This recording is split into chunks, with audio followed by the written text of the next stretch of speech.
600,000 Souls, an article by Baal HaSulam.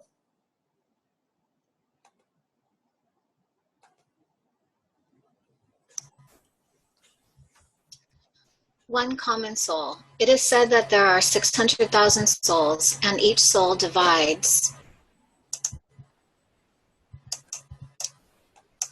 into several sparks. We must understand how it is possible for the spiritual to divide, since initially only one soul was created, the soul of Adam HaRishon, the first man. In my opinion, there is indeed only one soul in the world.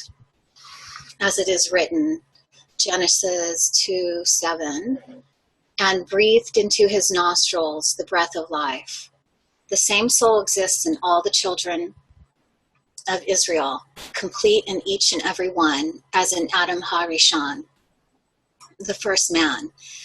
Since the spiritual is indivisible and cannot be cut, which is rather a trait of corporeal things, yet saying that there are 600,000 souls and sparks of souls appears as though it is divided by the force of the body of each person.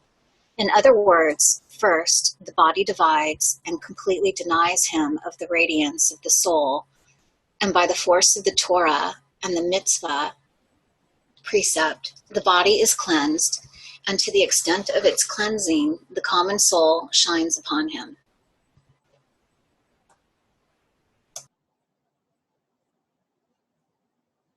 Illusion of unified self. For this reason, two discernments were made in the corporeal body. In the first discernment, one feels one soul as a unique organ and does not understand that this is the whole of Israel. And this is truly a flaw. Hence, it causes, along with the above mentioned, in the second discernment, the true light of the soul of Israel does not shine on him in all of its illumination force, but only partially. By the measure he has purified himself by returning to the collective. The sign for the body's complete correction is when one feels that one soul exists in the whole of Israel, in each and every one of them, for which he does not feel himself as an individual, for one depends on the other. At that time, he is complete, flawless, and the soul truly shines on him in the fullest power, as it appeared in Adam HaRishon, the first man, as in he who breathed from within him.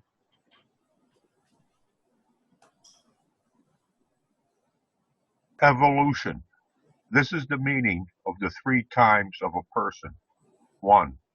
A spark of a soul, the act by way of sparkling, as in prohibiting and permitting. 2.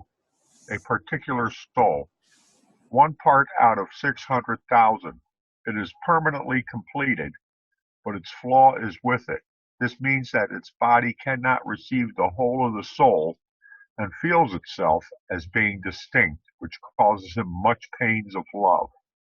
Subsequently, he approaches perfection, the common soul, since the body has been cleansed and it is entirely dedicated to Havaya, God's name, and does not pose any measures and screens, and is completely included in the whole of Israel. We learn that if even one man came before his master in complete repentance, the Messiah King would come at once. It seems to mean, as they said, Song of Songs 1. Moses is equal to 600,000. We need to understand it, since this would mean that there are twice 600,000 souls.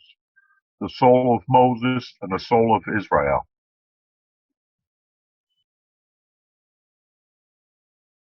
Inclusive power.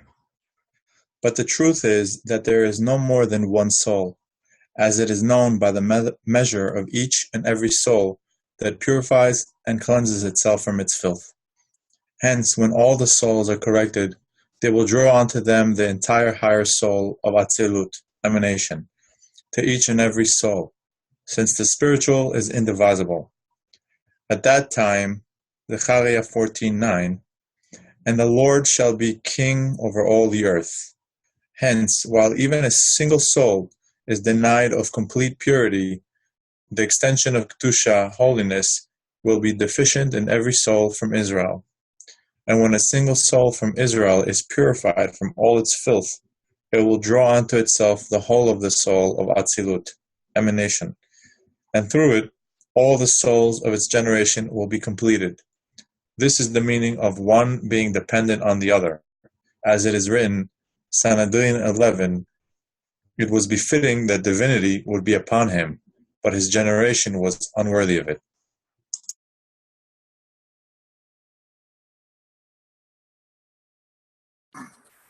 Power rating. The content of the words is unanimously bewildering, that the same soul that was rewarded with purification immediately strives to increase the grace of the generation and asks for them until it elevates its entire generation to its merit. This is the meaning of Moses is equal to 600,000, because he was their loyal shepherd and he had the Kedusha, holiness, that the whole generation had. Indeed, the whole is found within each item, since in the end, all the souls will unite into one discernment, returning to their spiritual root. Hence all the miracles and wonders and all the journeys they had traveled throughout the world during the 6,000 years should be experienced by each soul. The good soul draws to itself from all the discernments of Kedusha, holiness, before it and after it, and the evil soul does to the contrary. Soul per generation. And the changing times are considered generations. However, each generation behaves as its judge, by the mind that judges it, since it receives from the Kedusha the holiness of that time. For this reason, each soul is willing to draw down the soul of Moses, Aaron, Samuel, David, and Solomon within it, as times that it experiences. During the exit from Egypt and the reception of the Torah, the soul of Moses appears on it. During the 7 of the conquest, the souls of Joshua, and during the building of the temple, the souls of King Solomon, etc. This does not refer to the above-mentioned souls in particular, but according to the rule that we said that the spiritual is indivisible, as soon as one is rewarded with a soul, he is rewarded with the soul of the whole of Israel, though according to one's merit and place. Hence, at a time when one is rewarded with these wonders, one receives into himself the abundance of the soul in that disclosure. Hence, the name of the owner of that disclosure is upon him.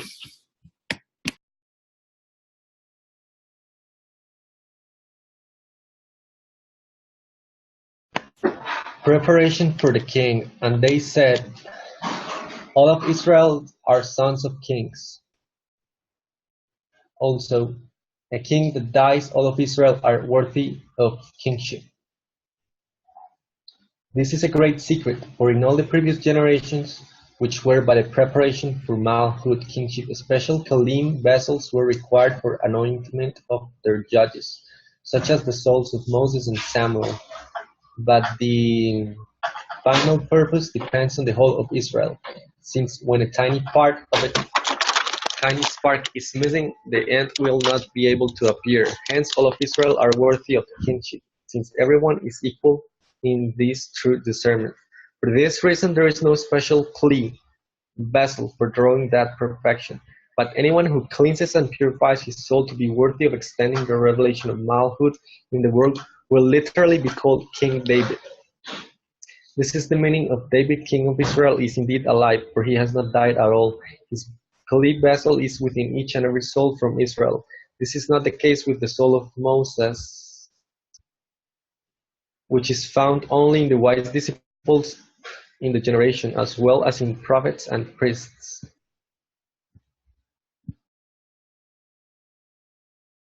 Impudence is key.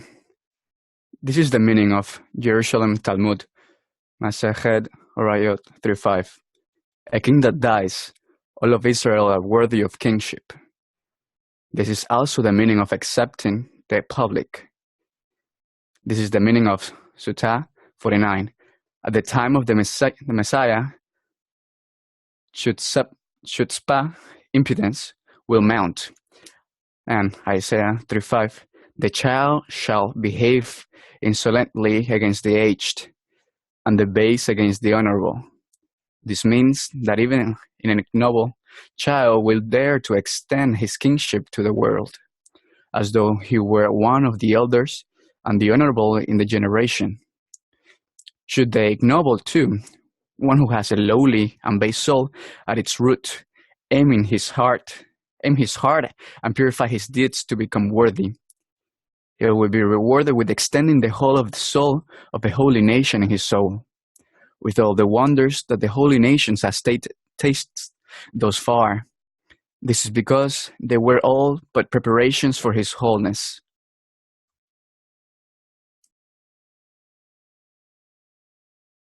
From me to we. Hence, even that particular soul must taste everything, and he will buy his world in an hour due to the ability of that generation to extend the crown of his kingship, which contains everything, and all the owner of the needles and every element in it is required. Bereshit 64, Baba Batra 145. This is the meaning of their words. Even if one man came before his master in complete repentance, the Messiah King would come at once. This means that whoever it was, even if it were only one man in the generation who was rewarded with extending that soul by himself, he will be able to reward his whole generation, since all who are obliged exempt the public through their duty, and he can do much praying and hold his own until he rewards his entire generation. Now is the time. This is not so with other kinds of redemptions, which were only in the form of preparations and did not belong to each and every one. For example, the giving of the Torah belongs specifically to the generation of the desert and to Moses. And any other generation, even if they were more worthy, did not extend that discernments, and neither did any other person besides Moses, for one, they were interdependent. However, the Messiah is ready for each and every generation. Because of that, it is also ready for each and every person to extend the discernment of the Messiah, as in all who are obliged, as mentioned above. And the reason is that anointments concern the corrections of the kelim, vessels, and the portrayal of all of the kelim, vessels, as equals, since any division between them is only in their chokhmah, binah, and dat, by their measures. Hence, from the minister who sees the king's face to the one who sits behind the grindstones, all are equal servants in bringing back the old glory, and in that there is no degree between one another.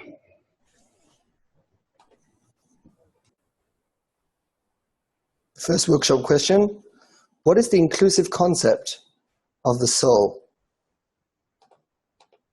Laura.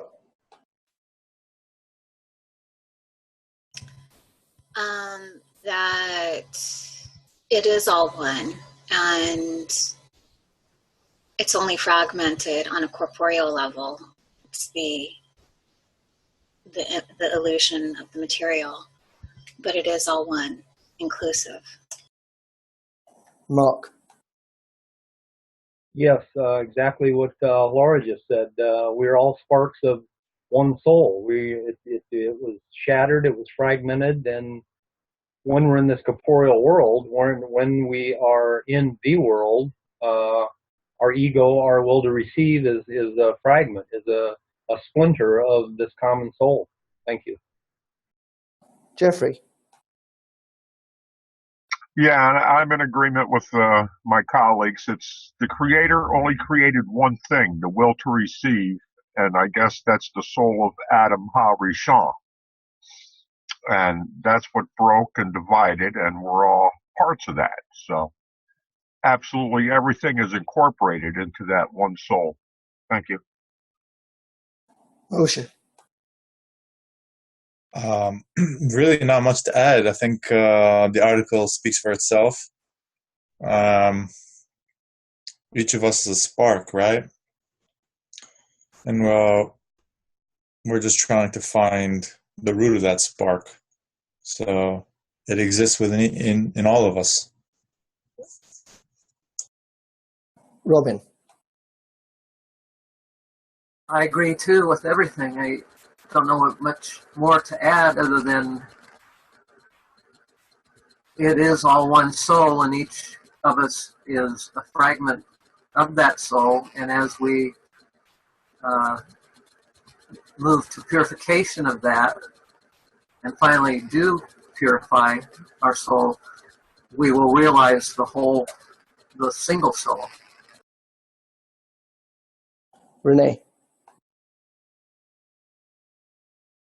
I agree with everyone, and the only thing I'll add is that it boggles my mind to think that we are all one soul, even though we see separate individuals, I guess, on the corporeal level. And so to think about how that is designed to help me correct is, to me, is like very mind-boggling. Nagina. Gosh, I really feel like we're all riding the same wave here in our thoughts. Just to summarize what everyone said, it is one individual soul that will to receive that was created, and then like Lara said, it fragmented only on a corporeal level, and we're just basically trying to rebuild that connection. And every time every individual corrects within the system, they correct that same point in everyone else instantly. So. Next. Daniel.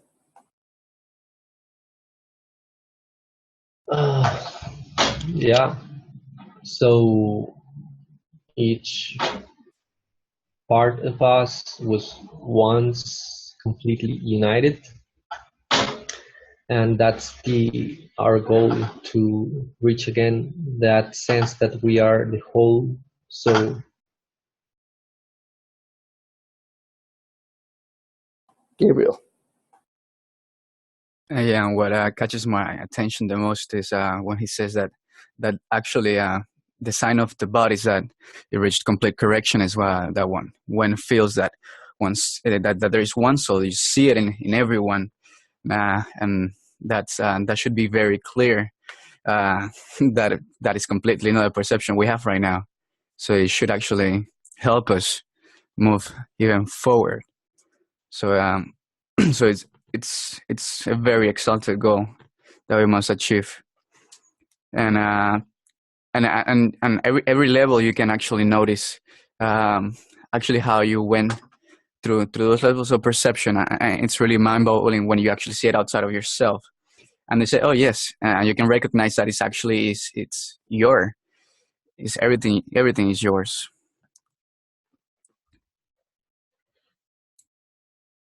Yossi.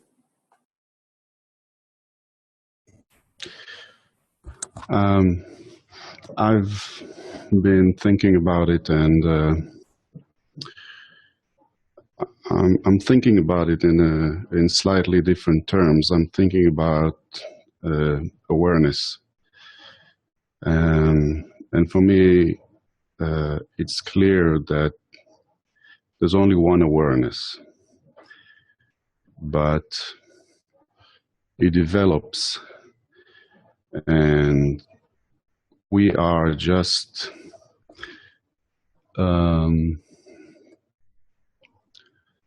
reference points on that large awareness. So we are part of something which is bigger, and that connects to us being all connected. But it's clear to me that there's no reality, and there's nothing but the awareness and where it is located in the big original only one awareness that was created. Maria. I think that I agree with what everyone has said, that there is only one, but in our corporeal body, there are two discernments that have to be made in order for this to be perceived as so. In other words, we are in agreement of it, but we have to test it and actually perceive it. And what we see is that initially it's not that way. And as we are cleaning our concepts or trying to strive to understand it, we slowly begin to see this. But we feel initially as an organ, like, oh, I'm a part of it, I'm not the whole. And I think that as we progressively help each other clean these concepts, we can actually come to the realization of perceiving it so. And I think we can sense it as how we relate to each other. Like if I feel that it is so, but I continue to feel this they and us and it and he responded this way, but not understanding of how to use it. I think that's how we're learning how to use this dichotomy to progress. Debbie writes, fragmented pieces that need to come together to a collective. And Caesar wrote, inclusive means I'm the creator. When you feel that status, there's none else besides me. One of the amazing things about this concept of the inclusive soul is the idea that we all actually go through the same steps. We all go through the same degrees, progress in our spirituality. And that is why we can actually share with each other, talk with each other, precisely because there's only one soul. If there were multiple souls, then the way that I would pass the barrier would be different from the way somebody else would pass the barrier. But precisely because we're all one soul, that means we all go through the same process. And I find that amazing. The second question, why are multiple people able to systematically cross the barrier now? Laura. Well, I'm going to do some cliches because it's the time of the Messiah and the ego is ripe. So it's the time is right for the crossing. Mark. And I agree that the time is right. And on a very superficial level, I feel that, maybe not a superficial level, on some level, I feel that the system has given us this. We have reached a point where the frustration with this phase 2 and phase 1 is so extreme, and just like Laura said, it's the ego. It's so large, but this system has allowed this to happen through Zakai, through coming together and putting this together in a concise way. We have this now. The system has allowed it, and each one of us is adding to this. In other words, I can't systematically. I cannot cross without you. I cannot. It's an additive power. I think that the more that cross, the more that we'll be able to cross. It's an incredible strength. Thank you. Jeffrey. Yeah, I'm going to stay with the cliche theme. I'll say it's the perfect storm. It's the time of the Messiah. We got the technology, the internet, and the English language as universal, and now we have the techniques. This cleaning concepts, phase 3 groups. So I'm seeing a convergence of all these factors now, and this is what's being produced. And here again, this is the fruit that is ripening now, that was planted many generations ago, by our predecessors. So, like I say, this is the time of the perfect storm. I go, this is exciting. Thank you. Moshe. Yeah, I mean, to think that 7 billion people need to cross the barrier, I mean, that's insane, right? So,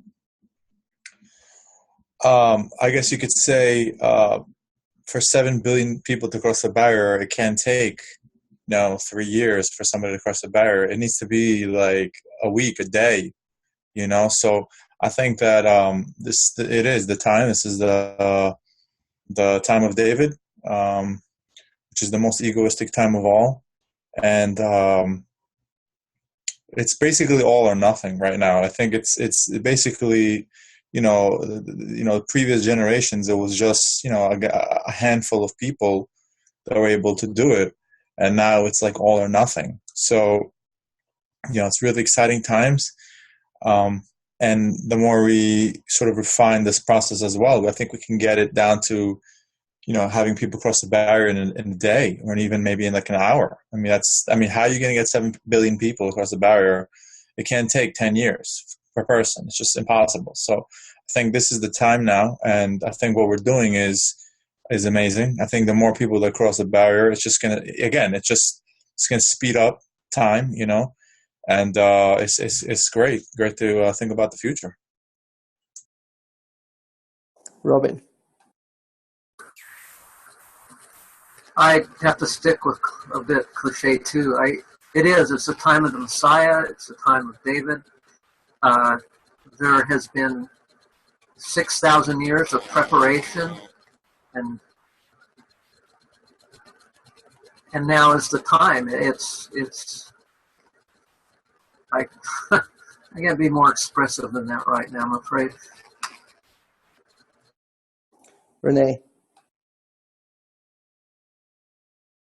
I do agree with everyone about being the time, and I know at least I'm very appreciative to the Kabbalists who developed this system for us to study so that we can correct ourselves before the final correction. And I feel fortunate to be counted among the people who have the ability to do this, because there are all the nations of the world and millions of people who are not even aware of Kabbalah and the system, or even aware that it's the time. So I think that, like everyone has said, everything has converged to this point. Thank you. Najina.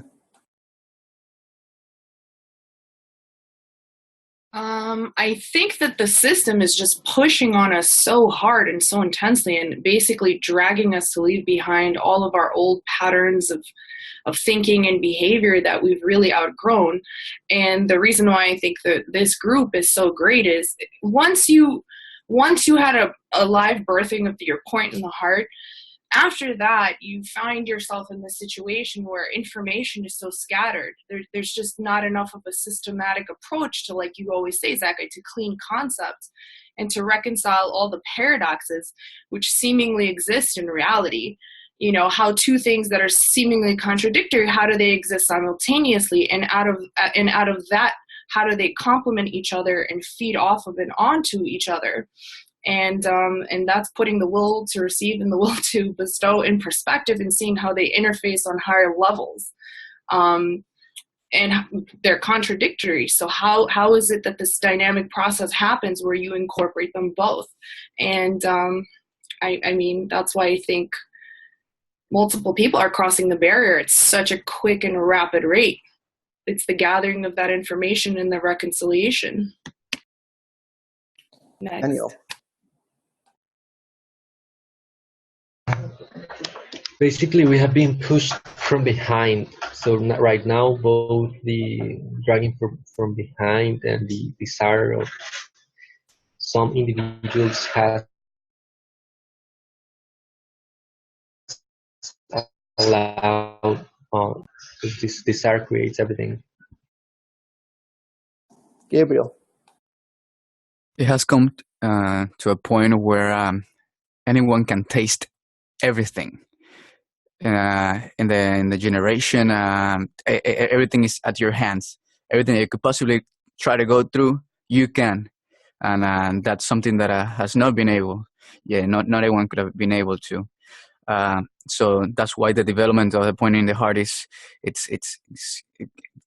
huge. It's huge, and the more people actually systematically go above it, raise it, it actually does the same thing that it's been doing. It evolutionates the the accessibility to all of these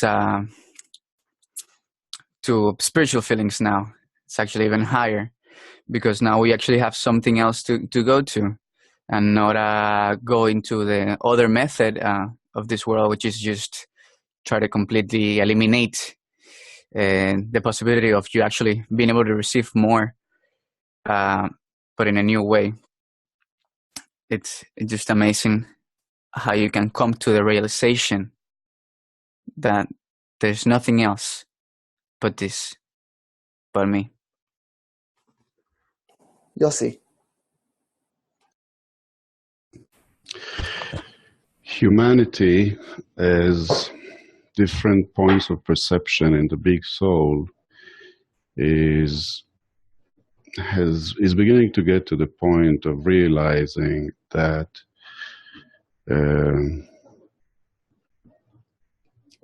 there's no how do you say tanug?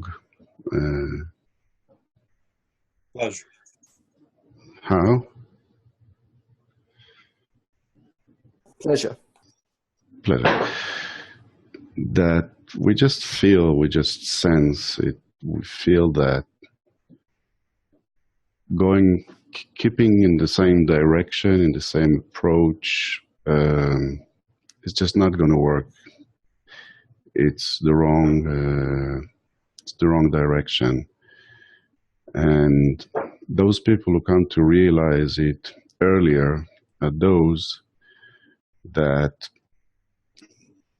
are closer in nature to the other power, and that's what we call the point in the heart.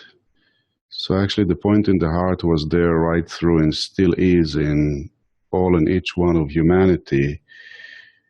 It's just that those that are earlier to realize that there's no real pleasure in keeping going in that direction of the will to receive, those are the first ones to make the U-turn, but the rest of humanity will get to the same place. And then those are called Israel.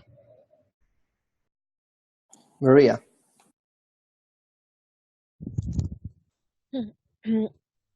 Why are multiple people able to systematically cross the barrier now?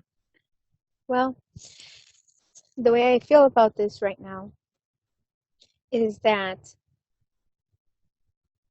we're told, and I guess we can observe it as well, that the ego has grown to such a degree that it's not satisfied. One is not satisfied with anything. We can have everything, but we'll feel a lack. But also, this is, I think, still in potential. Like within me, there's this worry, if you want to say so, that you can go through hastening time, or you can go through this path of trying to discover what this is, or pain, or path of suffering, right?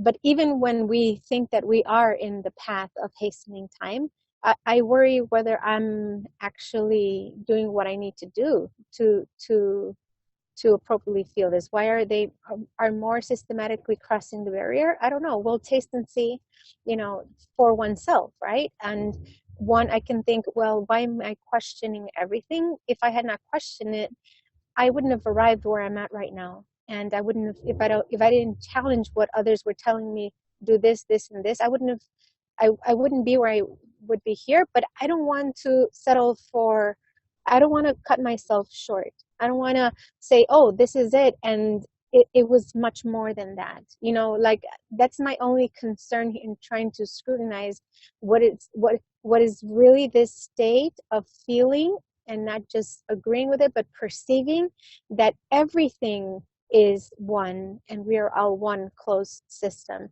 and that all of these wars and all of these contradictions that we see out here, to truly be in a state where we see, oh, it's just an illusion, but to be there and not just say, oh yes, I agree, it is the way, kumbaya, I want to be able to perceive it. And that's what we're here together trying to see. That's what I'm here trying to see, right? Taste and see, and not just believe it. But that's my current perception right now. Debbie writes, because we are connecting, at this time we trust each other as a group and allow each other to share with each one. That is crossed, extend their hands to the next one. We all focused on the goal of purifying our souls. We are the generation of King David. And Caesar writes, they start to remember the roots, Barrier, Parsa, Atzilut, Atzmuto. There are two parts to the Torah. One is the giving of the Torah, and the other one is receiving. And the giving of the Torah is when the points in the heart awaken. And that's a subconscious thing that happens. We're going around in our lives, and then suddenly we get hit with this lack, and we don't know what to do, and then we find Kabbalah. That's the giving of the Torah. And then the receiving of the Torah is now that we're able to actually look at Kabbalah not as knowledge of someone who attained, but rather as advancement, how to reach attainment. And this is huge, because until now, a Kabbalist would reach attainment and then would tell everybody else what he attained, but wouldn't reveal how to actually reach that attainment. And in this generation, we've now been able to actually reveal that, and reveal how in everything that the Kabbalists wrote, they actually did write how we can actually reach attainment. But they concealed it. Now that concealment has been removed, that lock has been opened. And that is why systematically people are able to cross the barrier now, because instead of reading the material of Kabbalah, like Talmud Sefirot Ukticha, as some knowledge that the Kabbalist attained, rather now we understand it as these were the steps they actually went through to reach attainment. And that is huge. Third question. What spoke to you in this article, Laura? That I'm not special by myself, that it's an inclusive, specialness, and that's something that I definitely struggled with.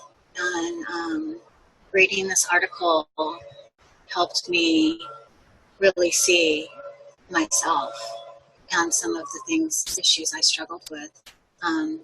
So the fragmentation is an illusion, and it's all inclusive. Mark.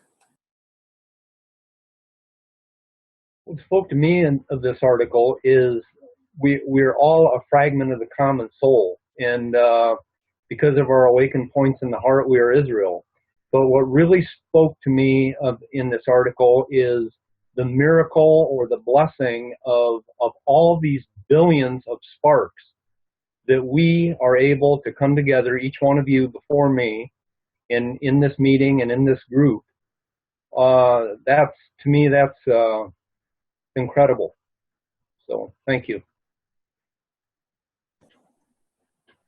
Maria. In the article, it mentions Moses and David and Solomon and all of these as different times that one will to be there. Kind of, I'm trying to see I'm trying to discern if they're like different states. But then it says it draws a distinction between David and Moses, and that's what caught my attention. I'm not sure what paragraph it says, but it mentioned that will be called King David, and then it says, this is not the case with the soul of Moses, which is found only in the wise disciples in the generation, as well as in prophets and priests. And that distinction there is what caught my attention. Jeffrey. Yeah, what spoke to me was the inclusiveness of it all, is that we are individuals and unique, but we are all part of the one great whole. You know, as it was saying, it's there's the creator and the created, and that's that. Thank you. Moshe. I mean, so many things spoke to me with this. I've read this before early on, and I had It's an awakening article because, I know, we tend to sometimes get angry at other people, or other people hurt you and can be real jerks and stuff. But, when after reading this, it's like, that person, he also is one with you, and he deserves to cross the barrier just as much. So, it's really an amazing article, for sure. And it really made a difference in my advancement the whole way.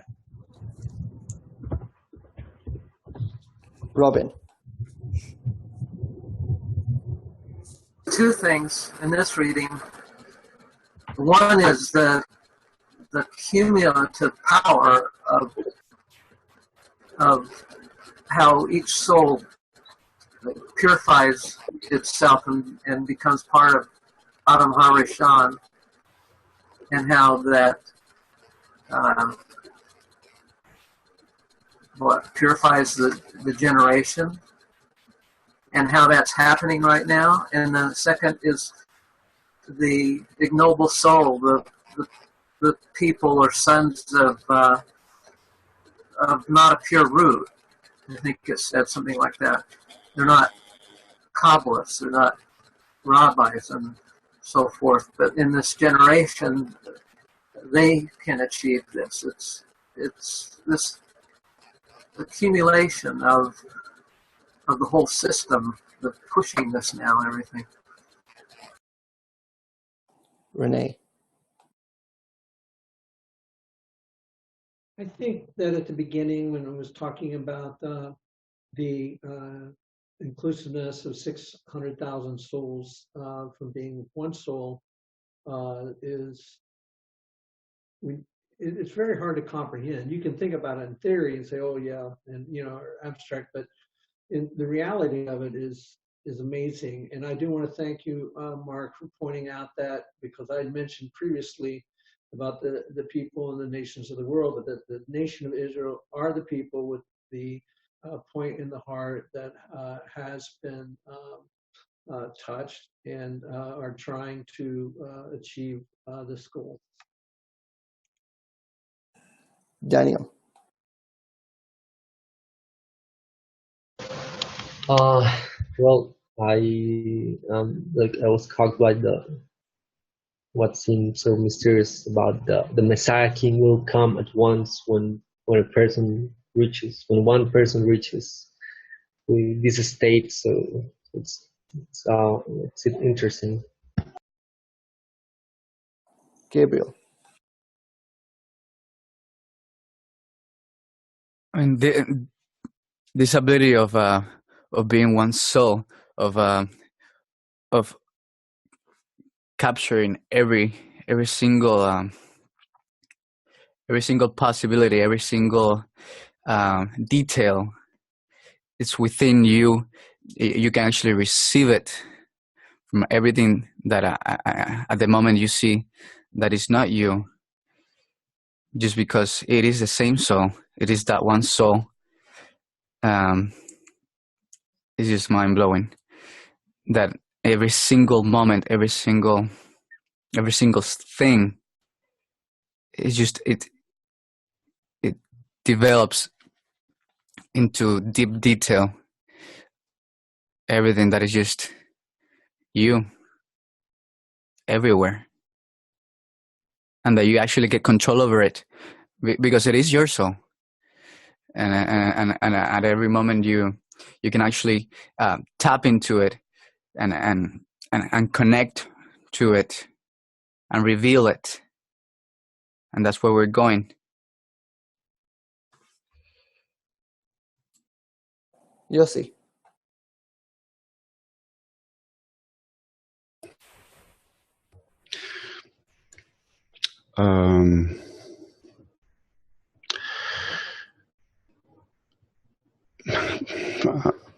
I agree with everybody, but I want to share a thought from a different direction, and that is that if we really come to the point of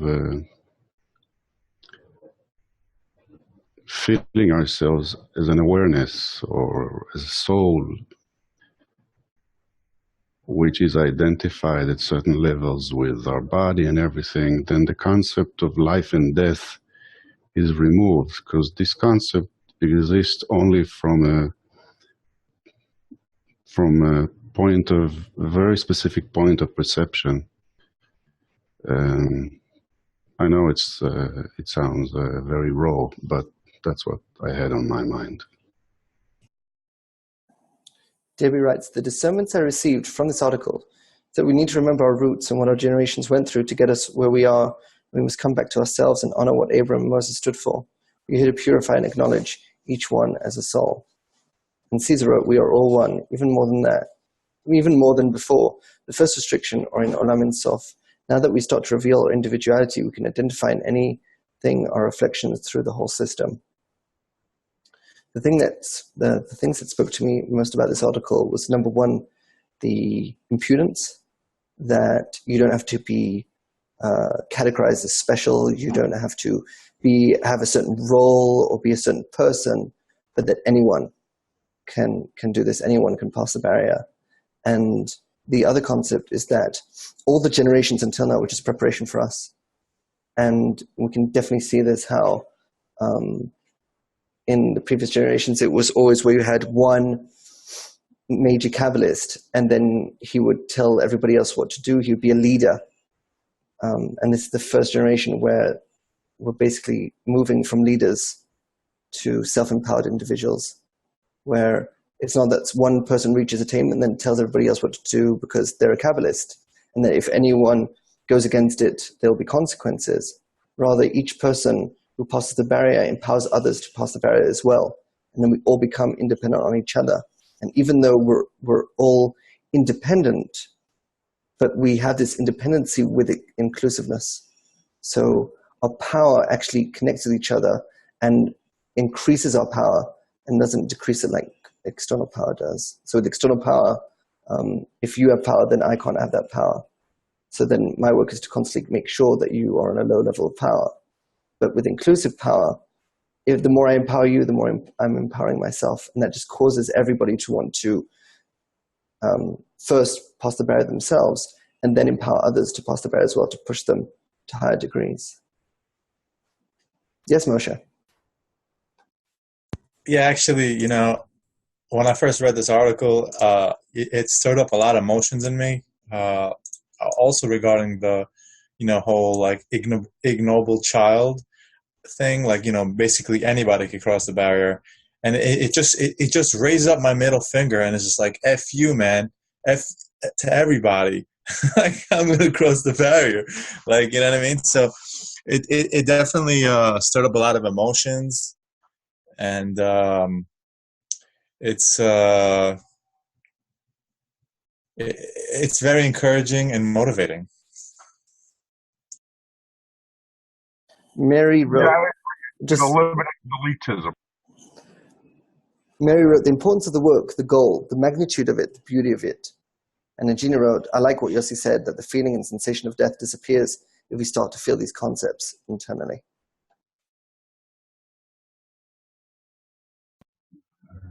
Also, to our generation, we're the do-it-yourself generation. People take on more now. Like you say, instead of one great Kabbalist leader, you can disseminate this to masses now, and we're going to know what to do. It's like I say, it's been mapped out now pretty clearly. A lot of this article seems to me is for post-barrier, post-parsa knowledge. They'd have a better understanding than I pre-barrier. If I can add. Can you hear me? Yes, go for it. Okay. Just what Jeffrey said about it, the article seems to be more for pre-barrier. There's understanding that's, possibly post-barrier, but what was stated about that ignoble child, that was like a permission that, yep, you're not Jewish. Yep. You're a woman. Yep. All those things that might have blocked me. Suddenly it was an open door. And I remember the first time I read this article, what the impact it had on me. And then even though I may have come to times where I thought, well, okay, wait a minute, I'm still a woman. It doesn't say woman. But I was still able to overcome that because this article said that. And if I don't know, I mean, if I wouldn't have read it before, would it have had the same impact? I don't know. And it's also like as if you're it's like there's a moment in time where suddenly every historical event, until the beginning of time flashes before your eyes, almost like a review of your life, even though it's not your own here. The entire eternity of what's gone and happened and how we are right from that initial point evolved from that for this, and that it's all one.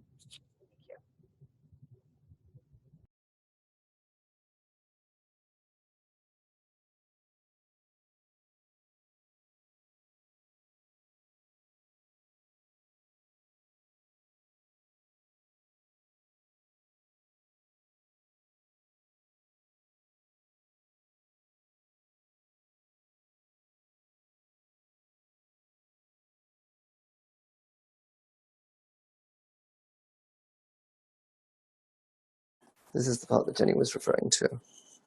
Should the ennoble too, one who is a lowly and base soul at its root, aim his heart and purify his deeds to become worthy, he'll be rewarded with extending the whole of the soul of a holy nation in his soul, with all the wonders that the holy nation has tasted thus far. This is because they were all but preparations for this wholeness. And like you've said before, is the creator, the system, gives everyone's their thoughts and desires, and he activates the point in the heart. So like everybody out there is a potential participant in this process. So that's why, like Moshe says, well, you got 7 billion people to get over the barrier here. It's very doable, with the technology, with the internet, the English language. There's a few billion people potentially can cross, within months. So I don't know if it'll get down to weeks or hours, but the creator's going to be, the system's going to be doing a lot too. It's just, am I wrong? You're right.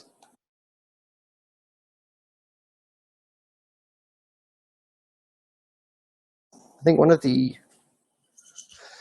key differences between what happened before and after and today, there's always a desire that's pushing it forward. It's not like the creator exists as some kind of deity or entity outside of us and sort of like we're just waiting for him to make a move. There was always a Kabbalist who was pushing it forward. There was always someone who had reached adhesion with the creator to push it forward. And what happened in previous generations was there was always someone who reached attainment and then used it to become a leader and share knowledge with others of what they attained and rules and regulations of like basically how to stay good citizens, but never gave them the power to actually reach it themselves. It was always, I've reached it and now you'll do what I say. And it was never, I've reached it, let me help you reach it as well. And this is the first time ever where when one has reached it, he's now worked on giving it to others to reach as well. And it really is that desire.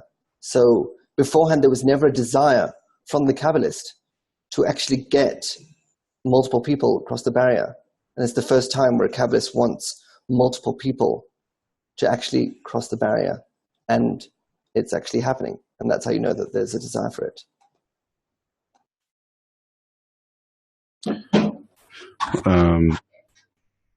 I think it's probably because at the time the Kabbalist knew that the people, those points in perception around him are just not ready for it.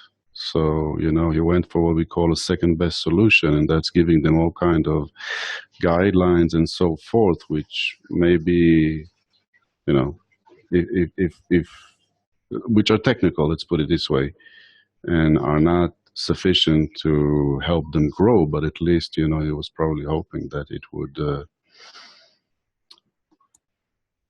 give them a taste or would set up the stage for the next move.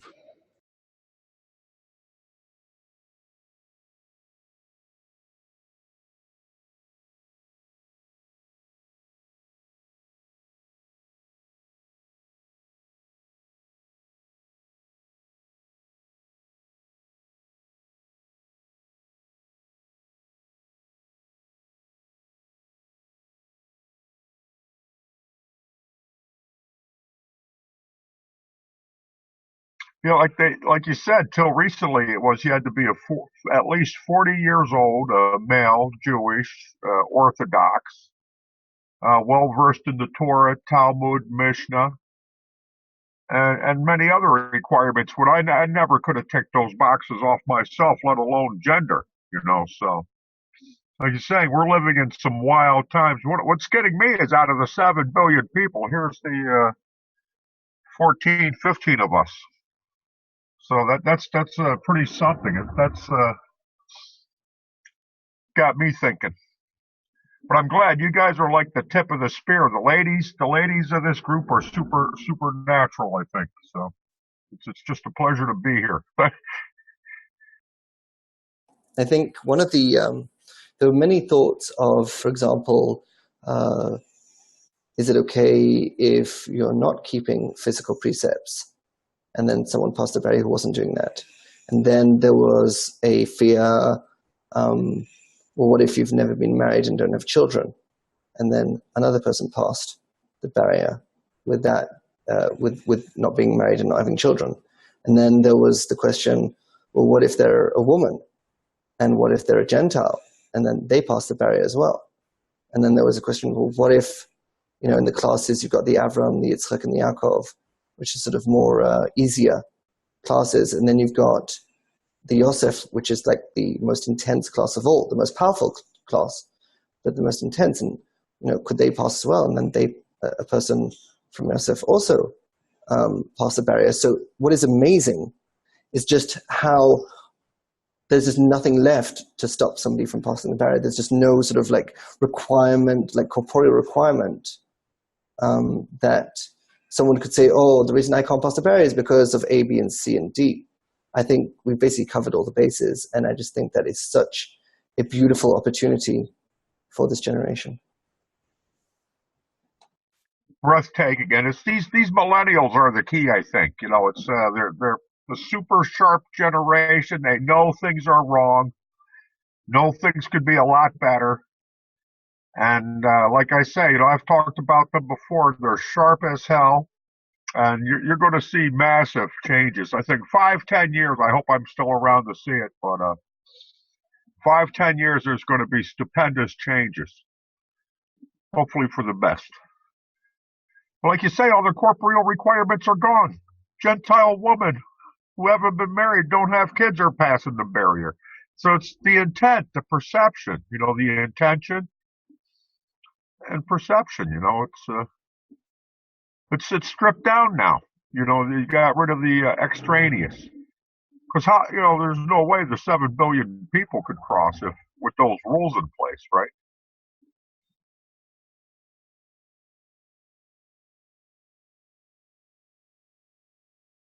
You see, me as a millennial, I don't see any limitations. I don't feel any limitations. Literally, like everything seems so me, so I can grab it if I want it. It's right there, everything and anything. I just have to get to the point where now it's time for this. I think I'll do this, and time for that, I do that. But and every single desire that comes to me, it's not even a question. Yes, it's mine.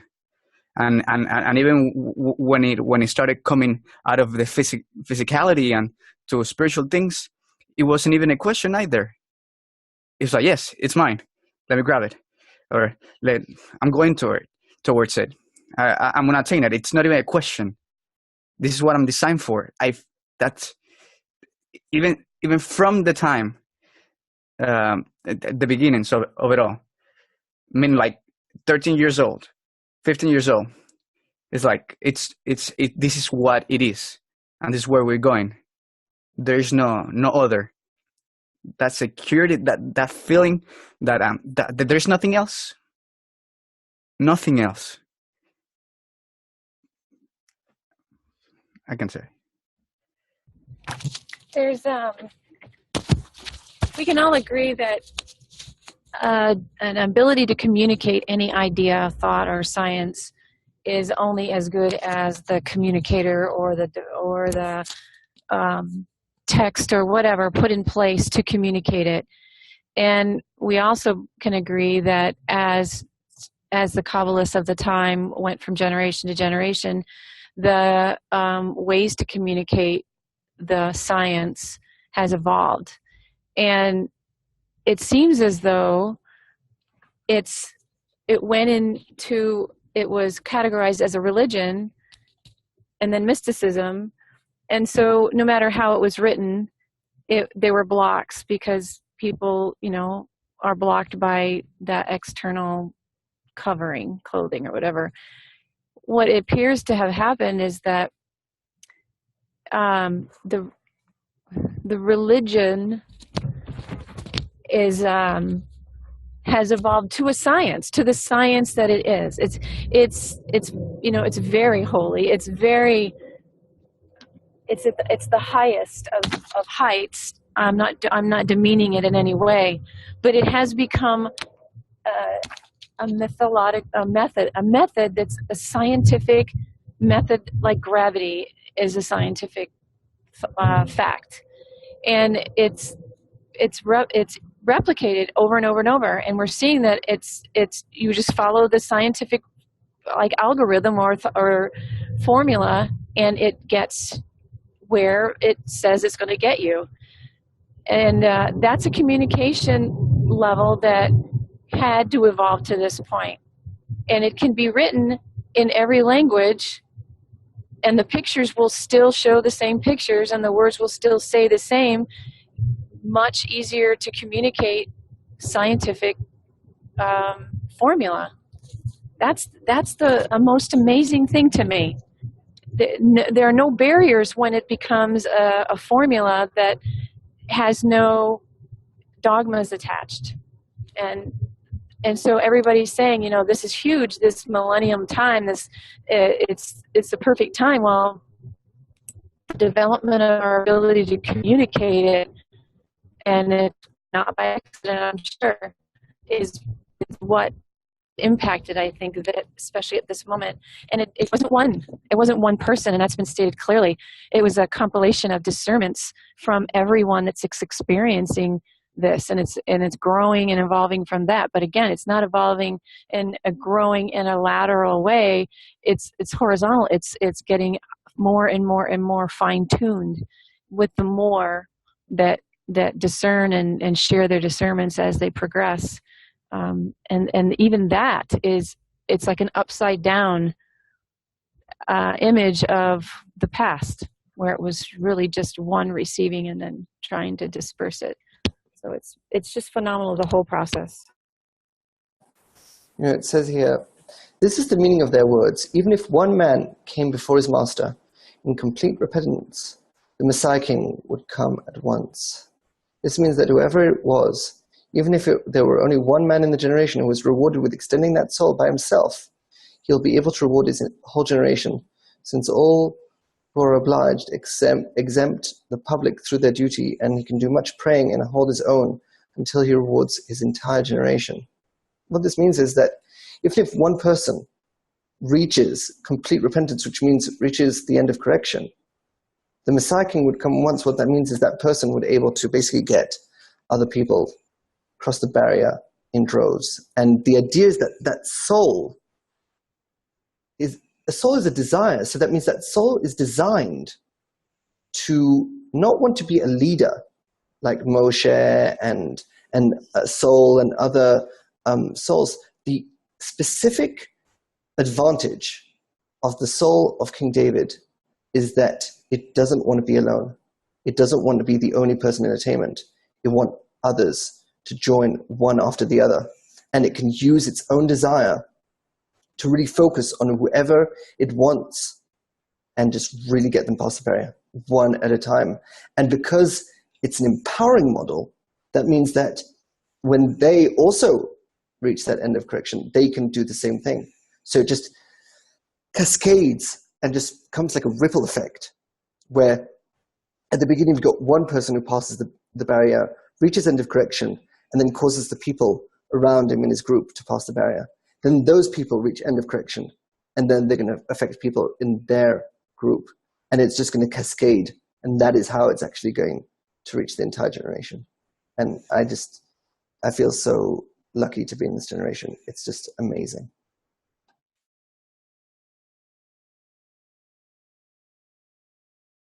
Okay, I am going to, I don't know, maybe throw a wrench in this.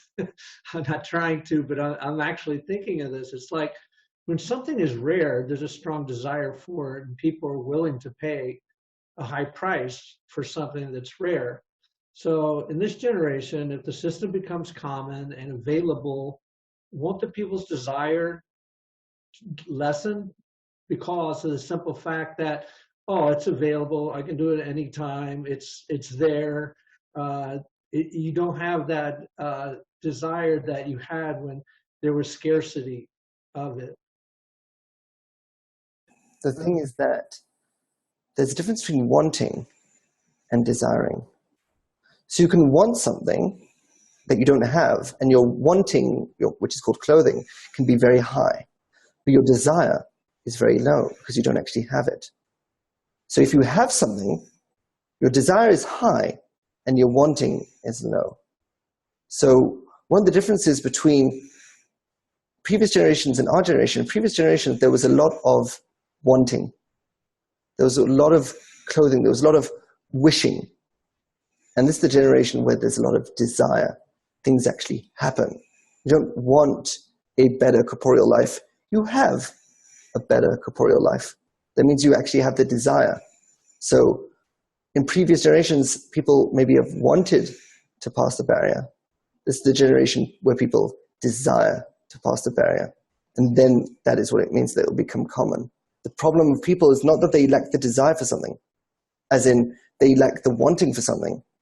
It's that they lack the actual desire for it to come into fruition. So if someone wants to get married, they're lacking the desire to be married. And once they're married, they have that desire. So what this generation is going to have, it's actually having the desire, it's building the desire to actually be in spirituality. And that desire stays, it doesn't disappear. Because once it disappears, that means you lose the thing you want. If you, for example, had a desire to get married, and you got married because you had that desire, if you lose that desire, you get divorced. So the idea is that as long as you're in spirituality, that means you have the desire to be in spirituality. And this is what's so unique about this generation, that we're moving from this wanting to actually having the actual desire in our hands.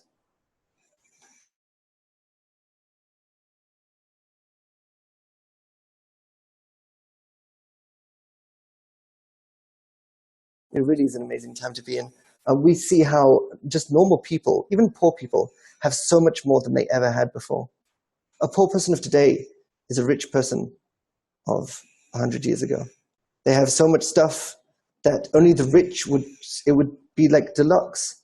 Having a toilet in your house, like, wow, you must be rich. And today it's like, what do you mean? How's that rich? Like, that's basic necessities. What do you mean? Of course I need a toilet in my house. There's just so much stuff that we have today that we take for granted, and it's perfectly okay that we take it for granted because our desires, our focus is always on a higher desire. So it's not that we should always want to be just happy having food and having a toilet. Rather, those are meant to become so unimportant in our lives that our focus should always be on the highest thing. And this is why this generation can actually reach spirituality, precisely because corporally we actually have everything we need. And in previous generations, they weren't corporally they didn't have a corporeal base, and therefore they had no time to really desire spirituality because they had to worry about actually having food and actually having shelter. And in this generation, we have food and shelter taken for granted, and then we have all our desire, all our focus to actually reach spirituality accordingly. Yeah, that's absolutely true. It's this thing about the progressively large ego combined with this, like I discerned that back in the 80s, that I was doing better than the royal family of England back in the 1800s, with my like hot showers, my electricity, and all my modern conveniences and appliances. And I was, low middle class, right? But I had discerned I was actually living a higher quality life than they had been, in many ways. So this is, like you say, it's perfect. It's the perfect storm time, next 5-10 years. It's so exciting. Everything's in place. You're here on the internet. You're talking in English. You're letting women do it. This has got to be pissing off some, traditionalist, right?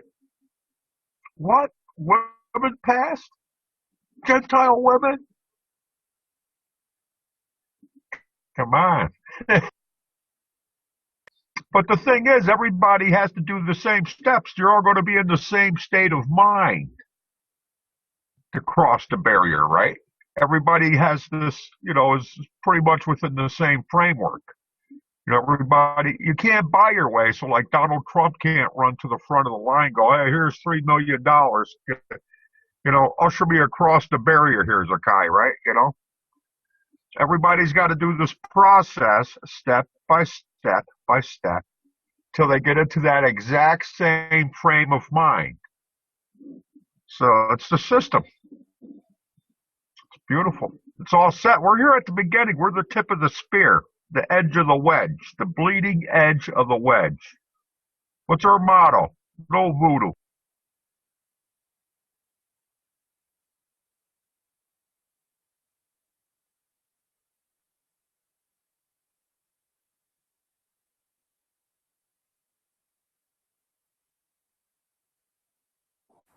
All right, I think we'll stop here and into the after party.